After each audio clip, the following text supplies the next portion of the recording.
Hey, mamas. So, it's been a minute. It's been a long time, long time. We shouldn't have left you without a dope beat. Step two. But welcome back to my channel, guys, where we talk about the good, the bad, and the trifling of being a single mom, depending on Jesus and our guts to guide us through this little journey. So, it's definitely been a while. The last two videos that were posted were high key from October, but I just now put them out. But a fear aside, because that was the main reason why I wasn't doing anything, I do have a legitimate excuse for why I have not been creating content. Or at least one, I think, is legitimate excuse. Point is, we moved. So, we had a serious downsize happening. And that's what I'm going to talk about today. Not just the downsize, but like, just watch.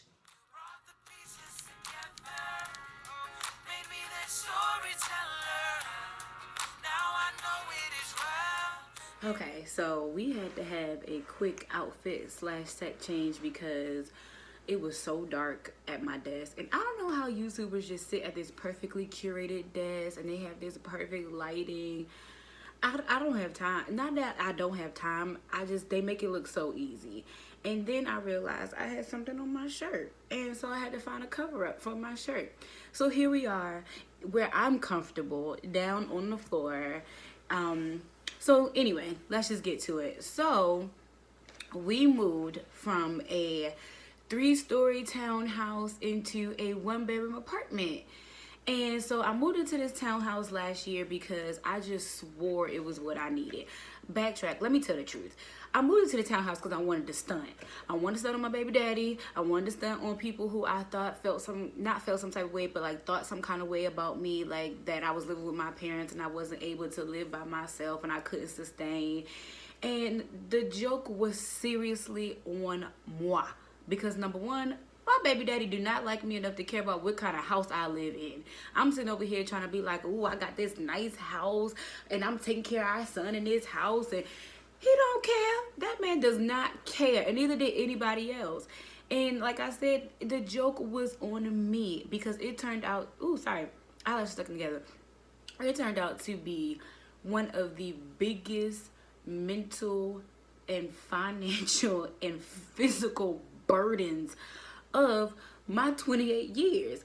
I was stressed living in this house. Originally, it started off like this huge blessing. It was a prayer answered. It worked out for me and my landlord, and very quickly, I mean within months, I realized I'm in over my head. So I moved in March, and by June, I was like, this is not gonna work for me. Like, what was I thinking?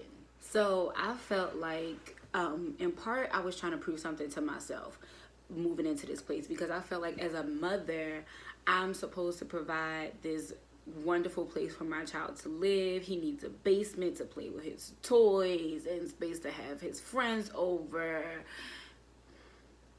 Let me tell you something. Well, no, he did have friends come over like twice, but it was always because I was doing my coworker's hair, and so she would bring her sons over to play with him so he could be occupied. But all these sleepovers I had planned, his god sister came over, but all these sleepovers I had planned on doing, and ain't none of that happened. None of it happened because I was stressed, okay? I was so financially burdened down by being in this place because, first of all, my job pays decent money, but it's not really good money when you're a single parent, because all of it, well, that's not even true.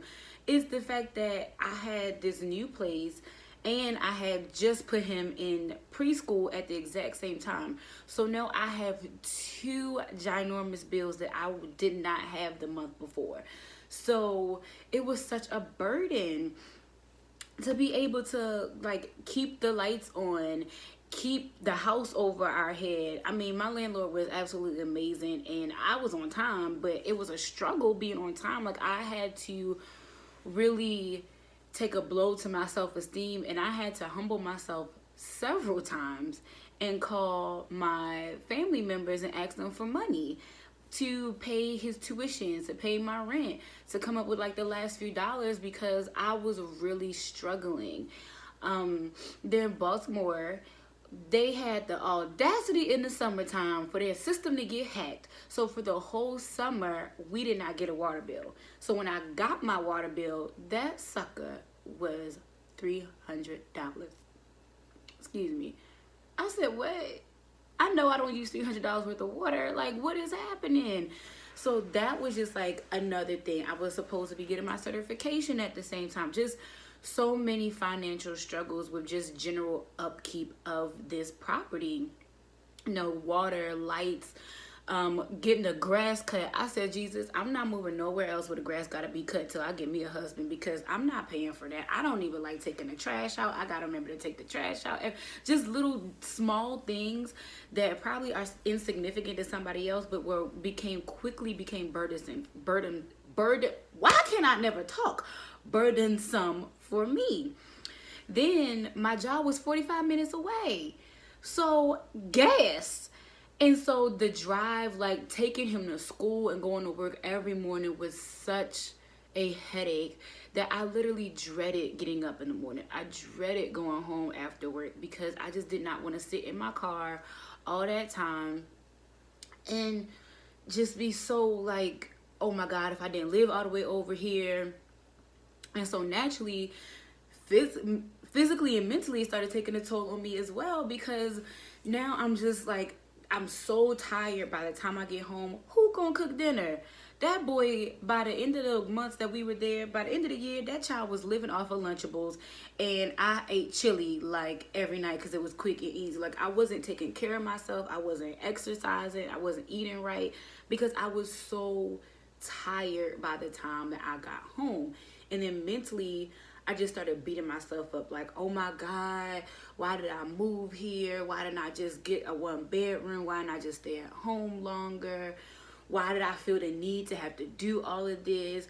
These people don't even care. Like, I just started really beating myself up. And on the outside, some people that would come over would be like, oh my God, I love this place. I'm like, girl, you can have it because it's too much for me. So I realized very quickly that we were going to have to make some significant changes, and I was going to have to downsize drastically, mainly for my peace of mind. So to get myself back together, I did 3 things. The first thing I did, I prayed every day. Maybe not every day, but when I tell you living in this house got me together spiritually, because I would be in my prayer closet like, Jesus, your word says, never have I seen the righteous forsaken or seed begging bread. Well, I am about to be begging for some bread. Like, you gotta help me pay these bills. I started leaning in so heavy because I was like, God, I'm going to go insane. I cannot handle this. This is too much. Like, why would you let me bite all this knowing I can't chew it? And he was like, because you wanted to. And I have to show you that you couldn't handle this. So the first thing I did, oh, dang it, I think I ripped my jacket. The first thing I did was pray. The second thing I did was get my butt back in therapy. So being in this house wasn't the only reason that I went back to therapy, but being in this house, being so far away from my family, literally being by myself, I realized like it's a lot of stuff that you haven't dealt with, because if you had dealt with, you know, these self-esteem issues and the way that you look at yourself and the way that you think other people look at you, you would never be in this situation, because you would have never felt the need to stunt for nobody. You would have just been humble, did what you had to do, and said, screw everybody. I'm not doing this for you. I'm doing this for me. The third thing I did, which has been the best thing that I have done, and I did it this year, I joined Financial Peace University. Thank you, Uncle Dave. Can y'all see Uncle Dave? Look at Uncle Dave. He look like his name is Dave too. Dave Ramsey. I plug this man everywhere I go. Oh my God. Financial Peace University. I've only been in 5 weeks of this class, And it has already transformed my life, because not just my money, it didn't just help me realize like, okay, I need to get back to budgeting and all that stuff that I was doing January of last year that I kind of slacked off on. But it made me realize the heart issues that I had that was attached to money, that was attached to like this poverty mentality of this keeping up with the Joneses, of I gotta do this to prove to people XYZ. I ain't gotta prove nothing to nobody, okay? Like, even to the point, like last year I was supposed to go on a cruise for my birthday with my sister and my cousin, and I didn't go because it didn't make sense to me anymore to have all this stuff looming over my head and then try to go on a cruise and dealing with his dad and all that other stuff. So I got heavy into financial peace. So I'm going to put the link down in the description box where you can join Financial Peace University as well. I joined through my church, through a connect group at my church. So I pay a little bit less than what you'll pay if you don't go through a church or a group. So I pay $99.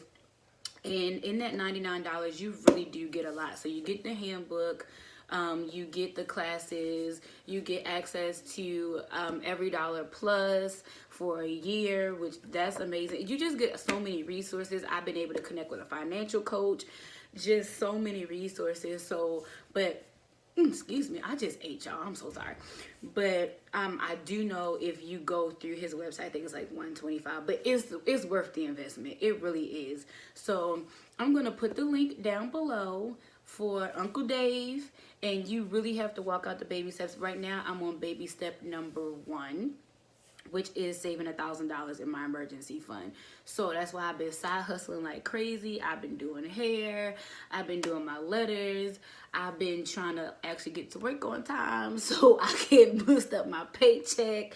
Like, I've been selling stuff, I've been going like crazy. And since we moved into our little 1-bedroom, I have so much peace. And it really also helped me as a mom, because I didn't have the energy for my child. I didn't feel like being around him. And now that we've downsized and that burden has been lifted, and I also am just such a minimalist anyway, that I was like, I have this big house and I don't need all of this stuff. So by downsizing and actually just having things in my house that I absolutely need and absolutely love, it has literally changed the entire atmosphere of my life. It's just moving, and I have more time for my little blue. So that's been great. I also don't have much space for him anymore, but it's okay because it's making me really be intentional with me, because of the things that I've cut out, like the TV and stuff like that. So it's been fantastic. It's been a huge change. It's definitely been a sacrifice. I have to say no a lot to people, to going places and doing things, and just accept that everybody's not going to understand it. Everybody's not necessarily going to agree with it. Some people might judge me. Some people might have comments. That's fine. But I'm not doing this for them. I'm doing this for my financial health and my physical, emotional, and spiritual health. So in the comments, let me know if there has ever been anything that y'all have gone through as a single parent, single mom, where you realize like, I made this really big mistake, and now you're in a place of a transition, whether it's downsizing, whether it's, I don't even freaking know. Just let me know what kind of mistakes you guys have made, how you're fixing it, how you've sacrificed, and how you're getting your peace back. Don't forget to like, comment, and subscribe, and turn on the bell for notifications. Thank you, and I'll see y'all later. Bye.